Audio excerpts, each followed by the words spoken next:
Good morning, class, and welcome all to this lecture of business law. I just got confused because I even teach in law college, तो मैं थोड़ा कौन सा subject पढ़ा और वो एक सेकंड के लिए ब्लैंक हो गया. Anyways, now see, we have completed first module, that is principles of general contract, and fourth module I have finished first, negotiable instruments act. उसका कारण भी मैंने आपको बताया था कि छोटा है, समझने में आसान है, स्कोरिंग है. सो दो मॉड्यूल हमारे हो गए. Now we proceed to the second module. So in sequence this is our third module.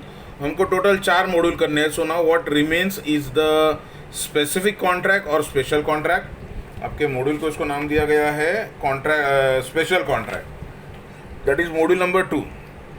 And module number 3 sale of goods act. Sale of goods act थोड़ा बाद में रखेंगे, पहले ये कर लेते हैं. ये भी कंपैरेटिवली इजी है, छोटा है, तो आसान है समझने में. नाउ सी, फर्स्ट अंडरस्टैंड, ये स्पेशल कॉन्ट्रैक्ट को भी जनरल प्रिंसिपल्स कॉन्ट्रैक्ट के ऑल प्रिंसिपल्स आर एप्लीकेबल. सो जो रिक्वायरमेंट है ना, जो हमने फर्स्ट मॉड्यूल में पढ़े थे कि कॉन्ट्रैक्ट करने के लिए what is the thing required. Point number 1, competency of parties, that the parties must be competent. Competent means what. Now ये रिविजन करवा रहा हूँ मैं, ध्यान से सुनो. Competency of party means what? Qualification. Number 1, parties must be major, that is 18 years complete. Point number 2, parties must be of sound mind. And number 3, that the parties must not be disqualified. In addition to this, the object and consideration must be lawful. And consent कैसा होना चाहिए? Consent, free consent होना चाहिए.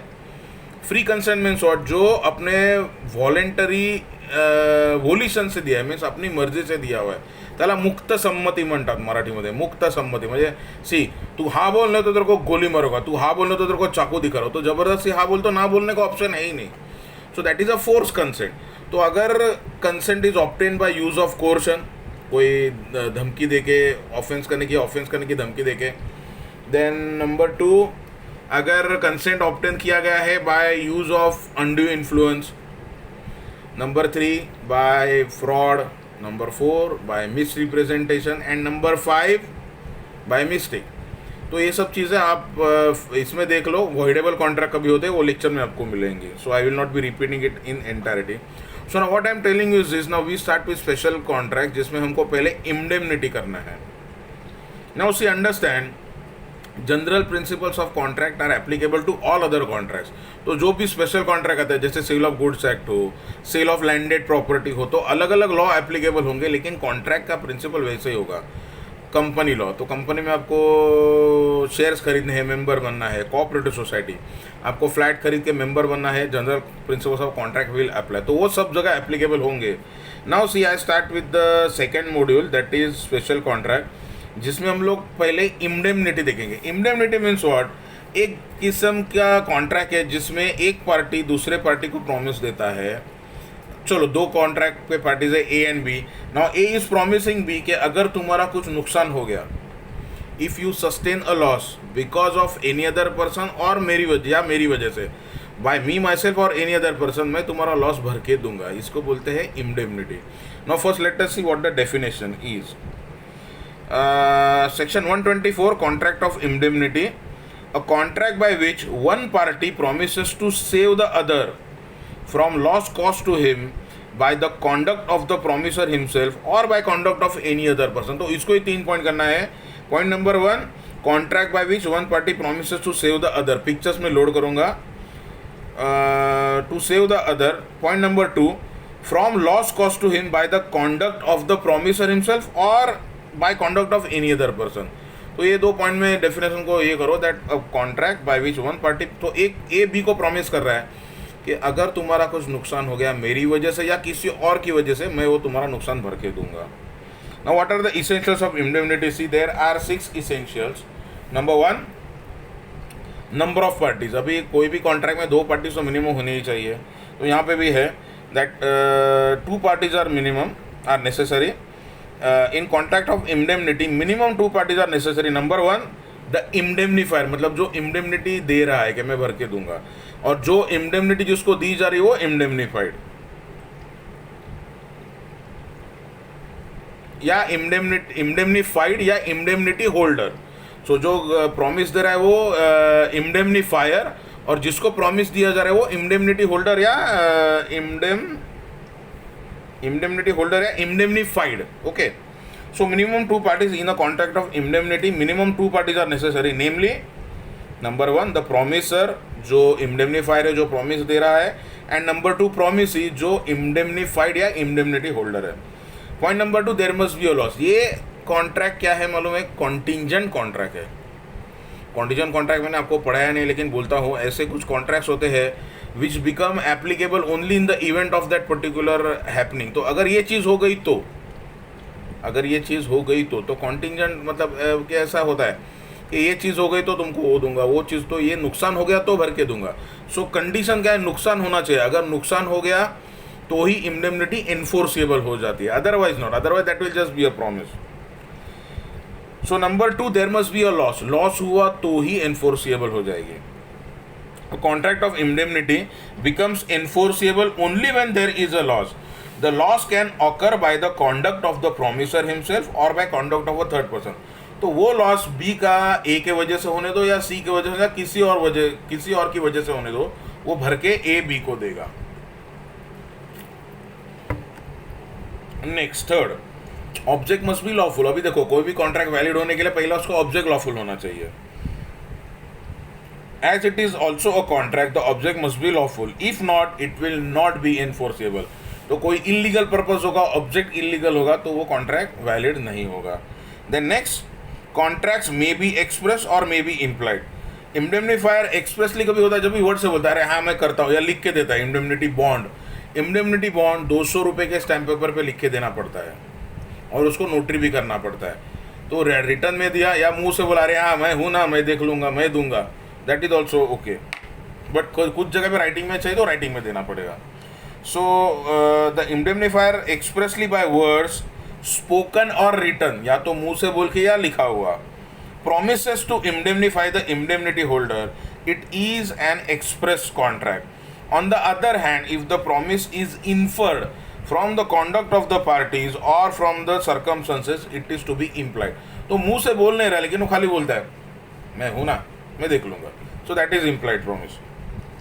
Then next, fifth point, the definition is not exhaustive. Exhaustive means क्या? पूरा हर एक चीज उसमें कवर किया हुआ रहेगा तो एग्जॉस्टिव हो जाता है, वो नहीं है.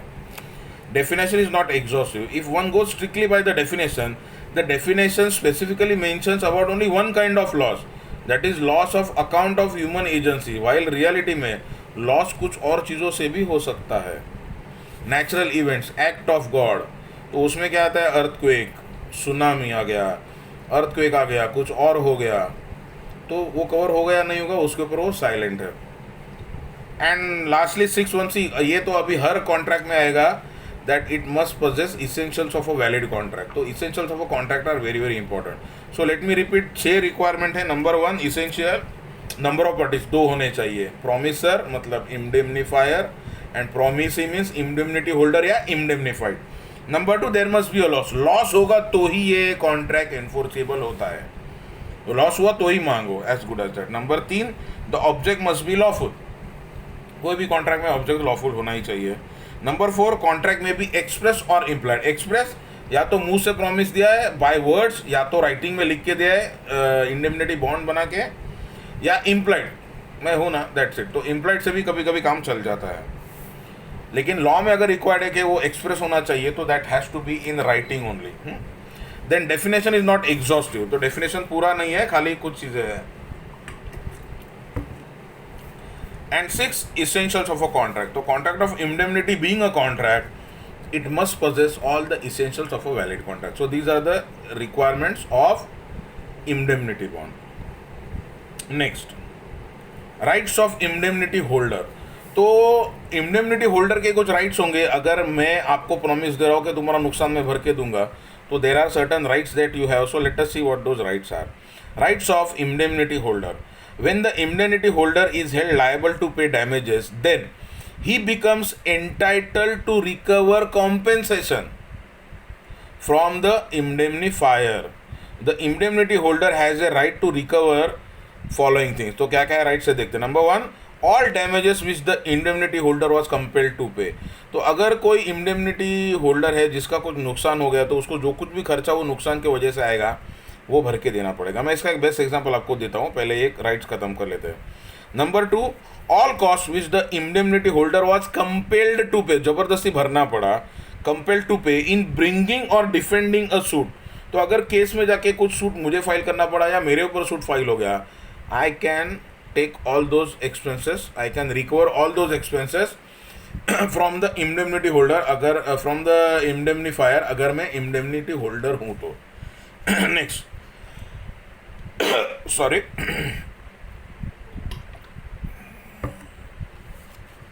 number 3, all sums which he may have paid in compromise of any sort। तो अगर सूट कुछ पड़ गया और अगर कॉम्पेंसेशन के लिए कुछ अमाउंट उसको देना पड़ा तो वो भी वो वसूल कर सकता है। All expenses, everything. Rights of indemnifier.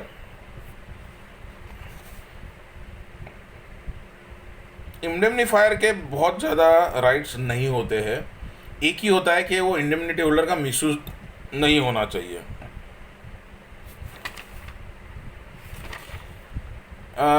It is a well known principle of law that one person has agreed to indemnify other, मतलब उसका नुकसान भर के दूंगा।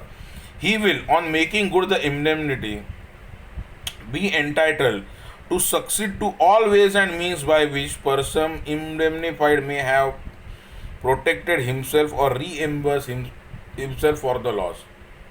तो वो उसको ये हो सकता है। अभी इसका एक आपको एग्जांपल देता हूँ जो इंडेमनिटी में नहीं आएगा, टेक्निकली सॉरी व्हाट्स रॉन्ग। अभी देखो और एक एग्जांपल आपको देता हूँ, वो इंडेमनिटी का एग्जांपल नहीं है, खाली समझने के लिए दे रहा हूँ, but it is a example of contingent contract. For example देखो, बाइक और कार भी बहुत से लोग चलाते हैं, बहुत लोगों के पास बाइक है, कुछ स्टूडेंट्स बाइक पे भी आते हैं। बाइक आप रास्ते पे तब तक नहीं यूज़ कर सकते हो जब तक उसका इंश्योरेंस निकाला हुआ होगा। ये इंश्योरेंस है और समझो कोई बाइक को एक्सीडेंट हो गया तो, या समझो थर्ड पार्टी का एक्सीडेंट हो गया तो, इन द सेंस समझो बाइक पे जा रहा हो और किसी पेडेस्ट्रियन को, चलने वाले राह चलते हुए आदमी को उड़ाया तो वो नुकसान जो कुछ भी उसको खर्चा होगा, नुकसान होगा, वो इंश्योरेंस कंपनी को भर के देना पड़ेगा। और अगर ये प्रूव हो गया कि मैं दारू पी के गाड़ी चला रहा था या मैं केयरलेसली चला रहा था और लाइबिलिटी मेरी है and that accident happen because of my mistake, तो इंश्योरेंस कंपनी को तो पहले तो वो थर्ड पार्टी जो पेडेस्ट्रियन है उसको पूरा कॉम्पेंसेशन देना पड़ेगा। एंड देन वो कॉम्पेंसेशन जो उनको देना पड़ा वो मेरी वजह से हुआ है, तो वो कॉम्पेंसेशन वो मुझसे वसूल कर सकते हैं।